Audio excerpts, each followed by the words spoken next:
Assalamualaikum warahmatullahi wabarakatuh. Halo teman-teman semuanya, selamat datang di podcast Ngulik Tik bersama aku Intan Nadia yang bakal nemenin kalian untuk ngobrol-ngobrol seru tentang dunia tik dan juga info-info kekinian seputaran dunia tik. So, stay tune dan pantengin terus obrolan kita.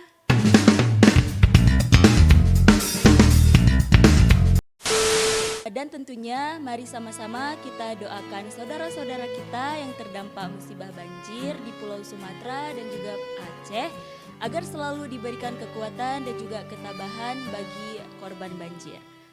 Di episode pertama ini kita ada kedatangan tamu atau narasumber yang luar biasa. Mari kita lihat narasumbernya. Halo Bang Nazar. Halo Intan. Mungkin bisa diperkenalkan diri dulu Bang Nazar. Nama, prestasi, dan juga jurusan yang ada di perkuliahan. Baik, terima kasih sekali lagi kepada Intan yang telah mengundang di podcast kali ini. Jadi sebelumnya saya mahasiswa dari jurusan Teknologi Informasi dan Komputer Perguruan Tinggi Politeknik Negeri Loksmawe berada di Diploma 4 Teknologi Rekayasa Komputer Jaringan. Jadi selama saya sampai dengan saat ini di perkuliahan ini ada beberapa prestasi yang memang saya capai dan juga saya raih, terutama di Olimpiade dan di kompetisi mahasiswa informatika Politeknik Nasional, dan juga ada beberapa forum membahas tentang perekonomian global, tentang analisis dan prediksi pasar dan lain-lainnya. Sangat banyak ya sudah prestasi yang sudah Bang Nazar raih. Nah, sebelum dengan prestasi yang sebanyak itu sudah diikut sertakan oleh Bang Nazar, mari kita mengulang lagi ke awal Abang masuk kuliah nih. Pas awal Bang Nazar masuk kuliah, apa sih yang bikin Bang Nazar tertarik untuk memilih jurusan TIK ke depannya dalam perkuliahan? Pertanyaan yang sangat bagus. Jadi saya mengambil Diploma 4 Teknologi Rekayasa Komputer Jaringan, khususnya di Teknologi Informasi dan Komputer. Di sini saya mengambil keputusan yang sangat strategis karena memilih dengan Politeknik Negeri Loksmawe saat ini menjadi perguruan tinggi di nomor 3 se-Politeknik Nasional. Jadi di sini tentang mendapatkan kompetensi praktis di bidang infrastruktur jaringan dan infrastruktur cloud computing. Belajarnya itu bukan hanya tentang coding, tetapi bagaimana cara kita menganalisa serangan dan juga output dan input dari setiap jaringan yang masuk dan keluar. Dan juga mengamankan aset-aset digital seperti database dan yang lain-lainnya yang berhubungan dengan sistem komputer saat ini. Jadi guys, for your information, di jurusan TIK di Politeknik Negeri Loksmawe ini ada 3 bidang ya, atau ada 3 prodi yang dapat teman-teman pilih. Di sini ada prodi Teknik Informatika, Teknologi Komputer Jaringan, dan juga Teknologi Rekayasa Multimedia. Nah, yang Bang Nazar pilih ini adalah prodi Teknologi Rekayasa Komputer Jaringan. Ya, benar. Jadi tadi kata Bang Nazar di sini lebih ke menggeluti bidang-bidang jaringan ya? Ya. Komputer-komputer jaringan, oke. Nah Bang Nazar, apa sih culture shock pertama pas Abang masuk kampus dan juga dari teman-teman atau dari dosen atau dari tanggapan keluarga nih pas Abang masuk ke kampus? Jadi waktu saya awal masuk kuliah di perguruan tinggi Politeknik Negeri Loksmawe, emang dari orang tua itu emang udah disuruh lah kuliah di perguruan tinggi Politeknik Negeri Loksmawe karena terkenal dengan yang namanya itu kedisiplinan, ketekunan, dan juga banyak aturan dan kebijakan-kebijakan yang memang sangat cocok bagi para orang tua untuk anak-anaknya masa depan. Dan juga disatukan lagi oleh yang namanya saat ini kan industri ya, yang dimana-mana Diploma 4 ini dipekerjakan seolah-olah cepat untuk mendapatkan sebuah pekerjaan. Dan juga emang lebih praktisnya Diploma 4 inilah yang lebih ke industri-industri, ke bagian lapangan dibandingkan sama perkantoran, karyawan. Mungkin cuman seperti itulah yang bisa saya katakan ya. Tapi Iya. kalau mau lebih lanjut, di Diploma 4 Teknologi Rekayasa Komputer Jaringan ini saya menganggap itu sebagai kemampuan untuk bagaimana merangkai sebuah puzzle yang kompleks antar platform seperti website dan lain-lainnya.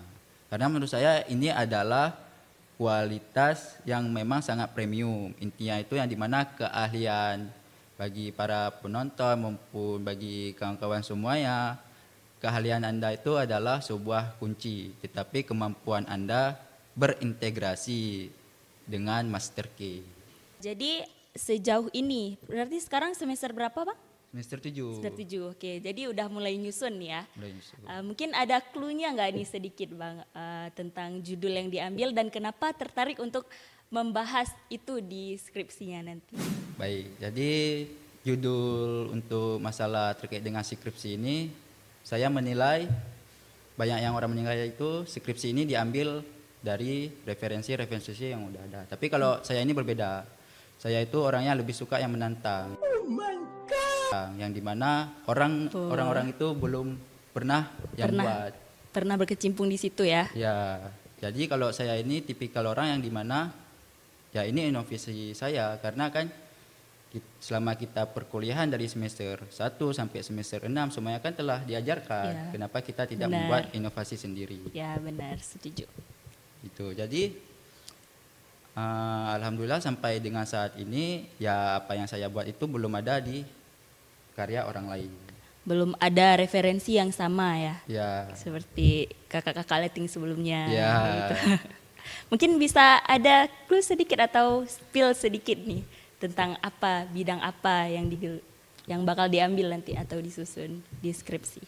Udah pasti saya mengambil itu namanya Internet of Things. Tapi kan saat ini Internet of Things itu udah sangat banyak ya yang udah dipakai di dunia industri maupun secara global.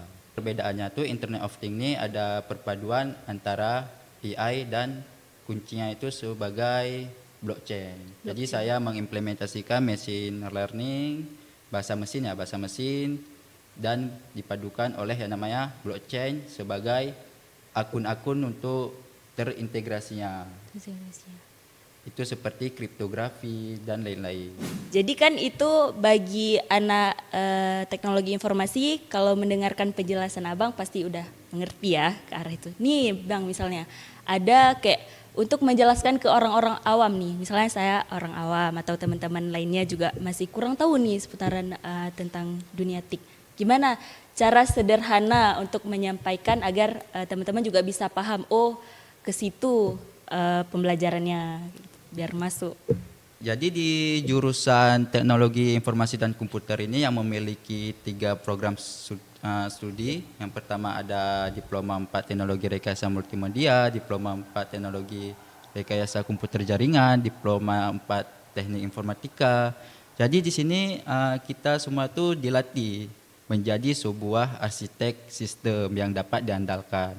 Kami memastikan ini sebagai data mengalir dengan aman, komunikasi terjadi tanpa gangguan, dan aset digital terlindungi. Kami adalah sebenarnya itu insinyur yang mengubah janji digital menjadi kenyataan, operasional yang efisiensi dan aman, termasuk membangun sistem seperti blockchain. Kesimpulannya adalah kami tidak hanya memperbaiki masalah, kami pun merancang sistem agar masalah itu tidak pernah terjadi. Dan itulah yang kita rasakan saat ini. Kita merancang sebuah sistem, gimana cara sistem ini berjalan, dan kita memiliki problem solving, itu juga dapat, tim kelompok, tim kerja, itu juga adalah yang bisa kita dapatkan. Gitu. Pokoknya adalah. Adalah. Oke. Jadi nih kan tadi Bang Nazar ada sebutin ya 3 prodi ya yang ada di jurusan TIK. Nah, menurut Bang Nazar nih, mata kuliah atau materi apa yang menurut Bang Nazar paling mewakili inti dari jurusan TIK tersebut? Oke. Jadi di sini memang pertanyaan yang sangat bagus, tapi untuk saat ini saya kuliah dari semester 1 sampai dengan saat ini lupakan yang namanya itu mata kuliah. Yang hanya mengerjakan secara sintaks atau menggunakan sebuah tools sesaat.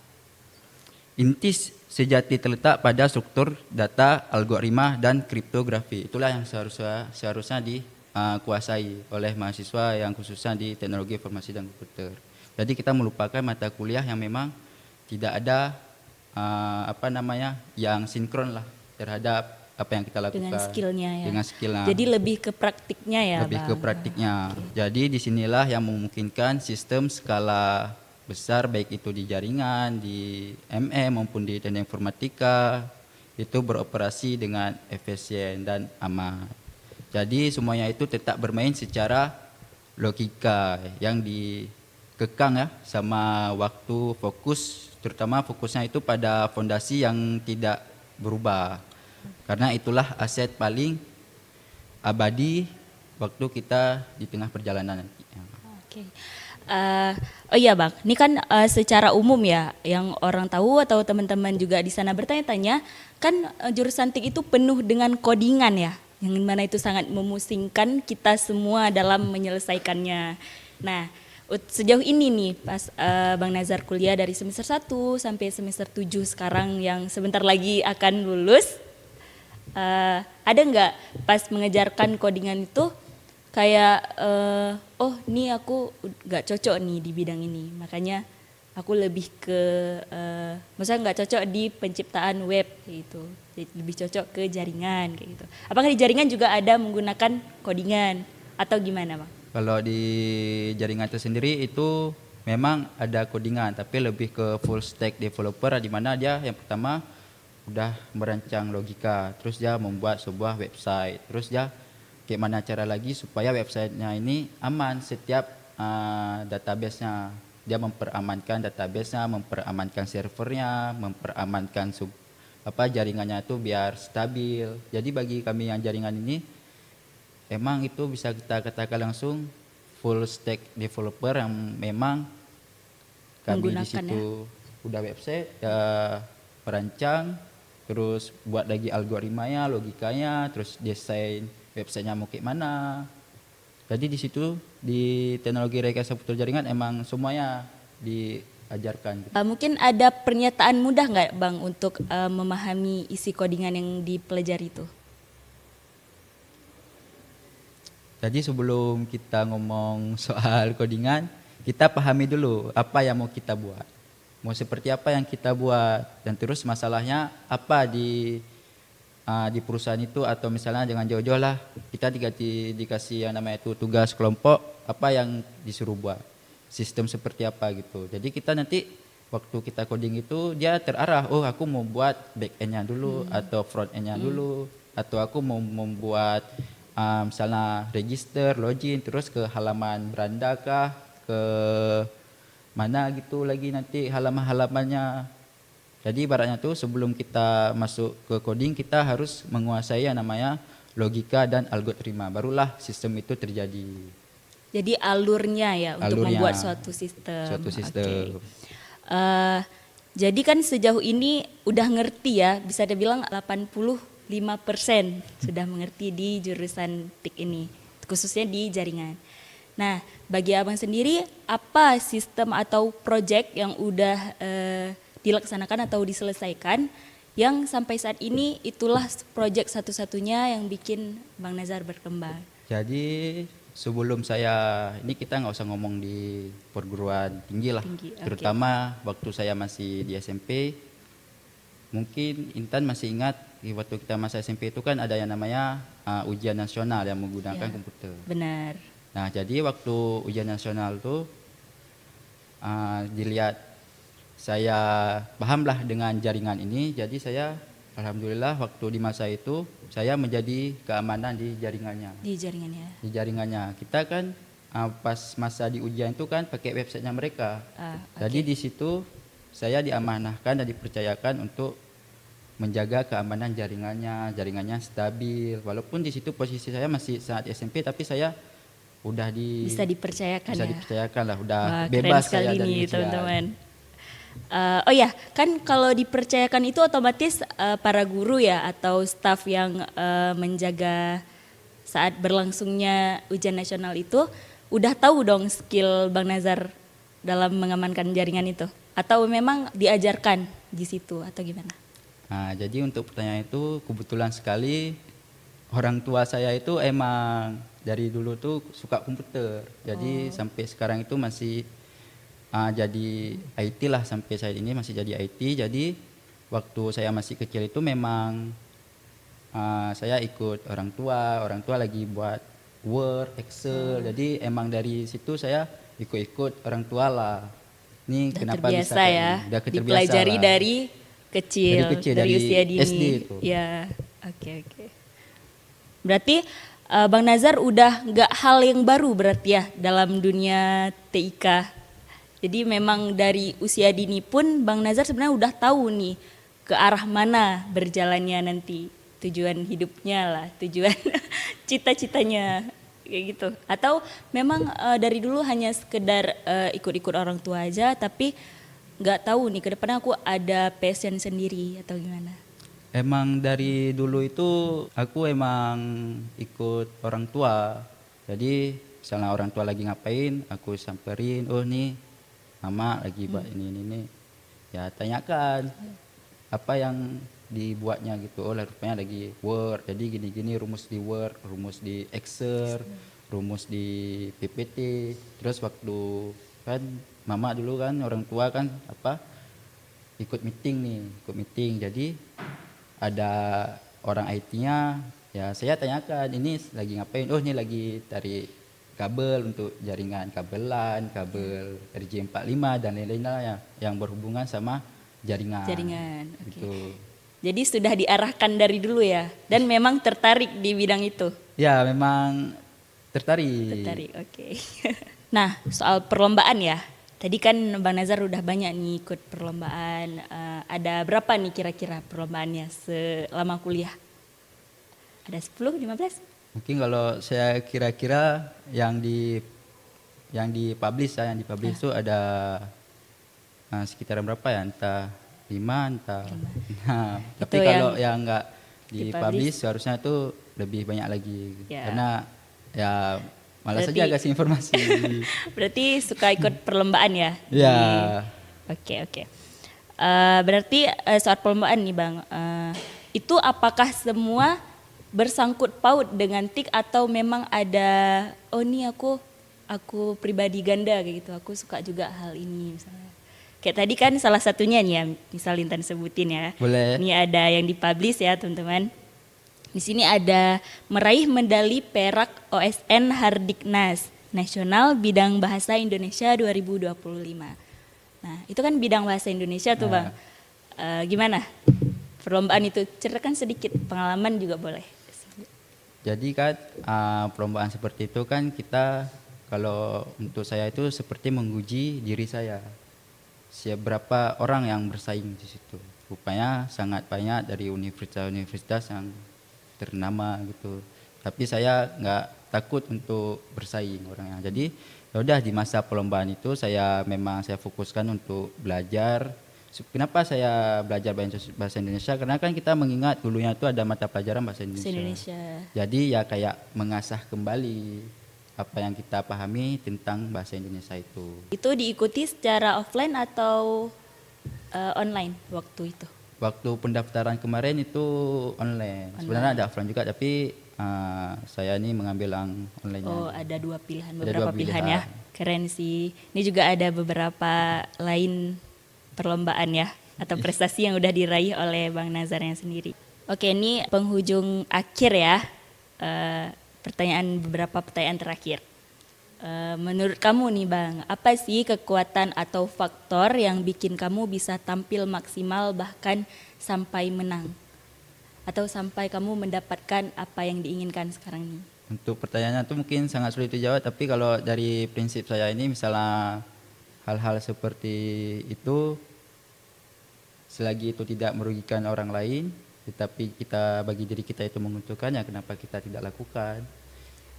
Seperti itu. Tapi jangan kita menganggap semuanya itu sepele. Banyak sekarang yang menjadi orang-orang hebat lah kita bilang, itu kebanyakan ya sombong atau apa. Tapi kalau kita walaupun kita banyak prestasinya, kita banyak aktif itu, janganlah menganggap semua orang itu nggak bisa ya, nggak bisa. atau aku lebih baik dari dia gitu ya. Jadi ya kalau kita menang ya alhamdulillah, kalau enggak ya udah berarti ulang lagi Ulang lagi, gitu. belajar lagi ya, Belajar lagi. usaha lagi lebih giat. Tuh teman-teman, bagi kalian yang mudah menyerah, jangan kayak gitu ya. Oh Nah, ya, begitupun kita kita juga waktu kita buat website, misalnya ada codingan merah ya diselesaikan. selesaikan. Jangan di skip atau dibuat project baru. Jadi Ya, tetaplah benar. terselesaikan gitu. Baca ulang lagi dari atas apa yang bikin salah ya teman-teman. Nah terakhir nih Bang, ada nggak tips buat calon mahasiswa mungkin di sana yang masih baru lulus SMA ya, atau pendengar yang pengen masuk jurusan IT atau ikut-ikut lomba di bidang teknologi?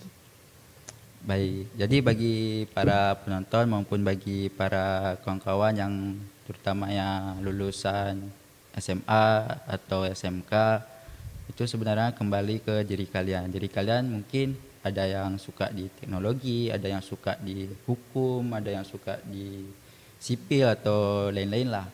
Jadi kalau misalnya kalian memang sukanya yang berteknologi, sukanya dengan kenapa sih ChatGPT bisa dibuat, kenapa sih saat ini ada AI dan segala macam lainnya, itu bergabunglah menjadi bagian dari Politeknik Negeri Lhokseumawe. Kenapa? Karena yang rata-rata AI itu semuanya itu emang langsung dari diploma 4-nya. Jadi disitulah perbedaan antara diploma 4 sama S1, khususnya di teknologi. Jadi teknologi di S1 itu dia lebih hanya menganalisa. Tetapi kalau diploma 4 teknologi saat ini yang saya rasakan lebih terjun ke lapangan, apalagi kita magang ini 6 bulan. Berbeda dengan yang namanya S1 yang mereka di mana udah KKN lalu magang gitu. Jadi kita di vokasi ya, Politeknik Negeri Lhokseumawe ini vokasi yang dimana di sini banyak belajar itu learning by doing ya istilahnya. Di sambil belajar sambil mempraktekannya gitu. Oke. Mungkin ada closing statement dari Bang Nazar sendiri. Baiklah, jadi untuk bagi para penonton dan juga bagi kawan-kawan semua, cuma satu pesan yang saya ingin sampaikan.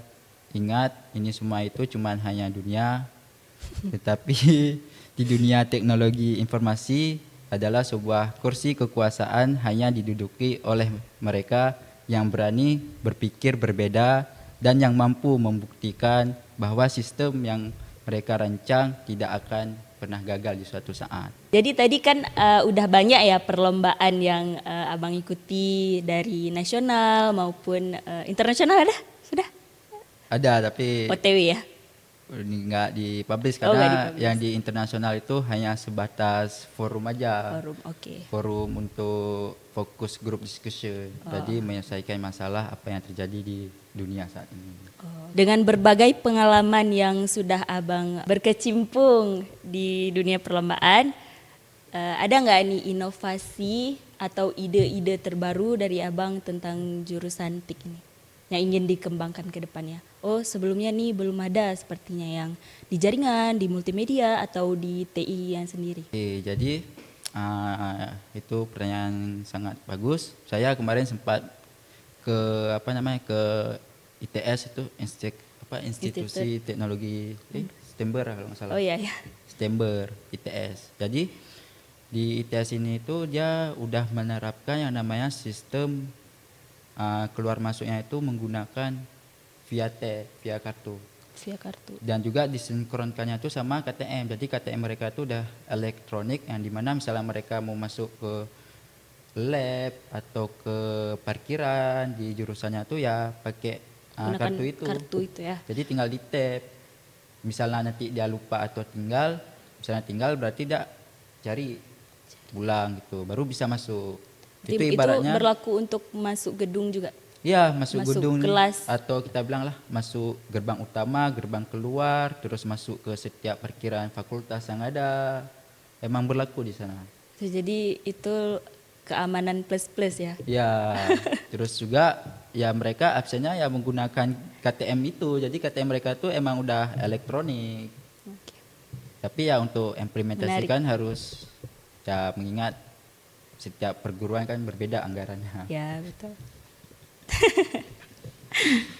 Oke Bang, menarik banget ya ide atau inovasi yang ingin Bang Nazar kembangkan di TI atau di jurusan kita di kampus Politeknik Negeri Lusmawe. Oke teman-teman, jadi itu tadi pengalaman Bang Nazar sebagai narasumber hari ini. Terima kasih banyak Bang sudah mau jadi narasumber di podcast kami. Jadi bagi teman-teman yang masih penasaran tentang dunia TIK, apa sih yang dibahas dan juga info-info kekinian tentang jurusan TIK, boleh pantengin terus podcast Ngulik TIK. Jadi teman-teman, di sini kami baru perdana atau episode pertama dan kami berharap selanjutnya juga dapat diteruskan podcast ini oleh teman-teman kami dan juga tentunya adik-adik kelas kami. Oke, gitu aja teman-teman. Mungkin dari ini ada sapaan juga untuk teman-teman sebelum kita pamit. Jadi ya untuk kawan-kawan semua yang sedang berjuang, ya tetaplah terus berjuang gitu. Ya mau gimana pun ceritanya, rezeki atau enggaknya, ya kita namanya juga Sudah berusaha ya. Berusaha yang semaksimal mungkin lah, dan juga seniat-niatnya gitu. Dan juga apapun yang kita lakuin, seikhlas-ikhlasnya dan juga setulus-tulusnya. Jadi perihal berhasil atau enggaknya itu urusan belakangan, yang penting kita telah mencoba. Oke. Nah, jadi gitu aja teman-teman. So, sampai jumpa kembali di next episode. Assalamualaikum warahmatullahi wabarakatuh. Bye bye.